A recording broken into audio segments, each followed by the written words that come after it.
अस्सलाम वालेकुम दोस्तों, कैसे हो? ठीक ठाक हो? जैसे कि आप देख रहे हो मवेशी मंडी वाल पाकिस्तान। सब तो पहले करो चैनल लाइक सब्सक्राइब, आने वाली वीडियो देखने के लिए बेल आइकन का बटन जरूर दबाओ ताकि मेरे वीर भरा जी मेरी वीडियो तो अपडेट रहन। तो माशाल्लाह अज मंडी जी ख़त्म हो गई है आरफ वाला। तो चैक कर सकते हैं माल बस थोड़ा ही बच गया वा।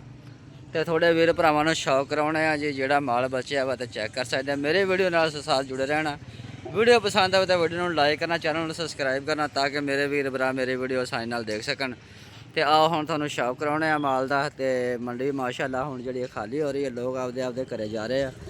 तो माल अच्छा खासा जोड़ा वा तुहानूं चैक कराना। सब दोस्त वीरां नूं वीडियो पसंद आए तो वीडियो को लाइक करना, चैनल को सबसक्राइब करना वा।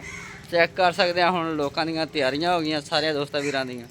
तो जानवर चो दिते गए आ शौक करो माशाल्लाह, बहुत ही प्यारियां मझां। थोड़े वीर भरावां दे अखां दे सामने चैक करो सज्जर सूइयां। तो माशाल्लाह चुवाई की दिन सिर्फ अजे 5 मिनट होए। चैक कर सकते हैं पूछां बनिया हुई तो चुवाई करके भाईजान हुण दुध वेचन गया होया वा। चैक करो जनाब माशाल्लाह काली शक बहुत ही प्यारियां मझां जड़ियां आरफ वाला मंडी दे विच माल काफ़ी ज़्यादा बच गया वा। चैक करो जनाब माशाल्लाह जी क्या बात है। कट्टा चेक करो, बड़ा प्यारा रत्ता पूरा कट्टा माशाल्लाह। ते आ बच्ची है जनाब, शौक करो, शौक का मुल कोई नहीं। सब दोस्त वीर जी सूरत हाल चैक कर सकते हैं माशाल्लाह। चैक करो जनाब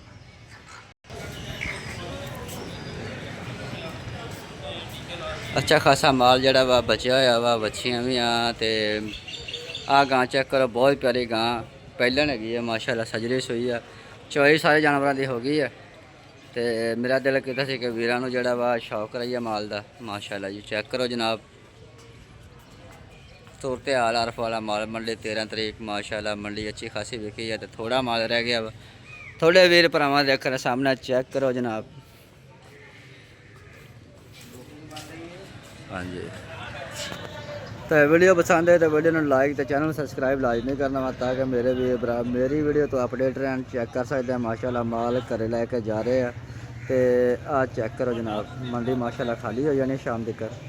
तो ईद का करके जोड़ा वा चीज़ा वतनी मंडी नहीं लगनी। तो जोड़े भी दोस्त भरा माल खरीदना चाहते हैं, शौक रखते हैं, तो भाईजान नाल खुद रबता कर सकते हैं। तो घरां दे विच माल लैके जा रहे हैं। फिलहाल मंडी कोई नहीं। चेक करो जनाब माशाल्लाह जी क्या वा। और सुनाओ की हाल चाल आ? किन्नियां विकियां, किन्नियां बेचियां वा? हुण किधर नूं जा रहे हैं वा? मझां रोड चले हुण माशाल्लाह जी। चेक करो जनाब मझां माशाल्लाह बहुत ही चंगियां ते आला नस्ल दियां जड़ियां वा। हुण घरे लैके जा रहे हैं। तो 7 मझां बेचियां सी तो 4 वापस लैके जांदे पे माशाल्लाह जी क्या बात है। नज़र बात हो बहुत प्यारियां मझां आरफ वाला माल मंडी दे विच चेक करो जनाब माशाल्लाह जी। तो इहदे नाल सानूं दवो इजाज़त। तो मिलांगे हुण अगली वीडियो में। चैनल को लाइक तो सब्सक्राइब लाजमी करना वा ताकि मेरे वीर भरा मेरी वीडियो आसानी नाल देख सकन। चेक करो जनाब माशाल्लाह।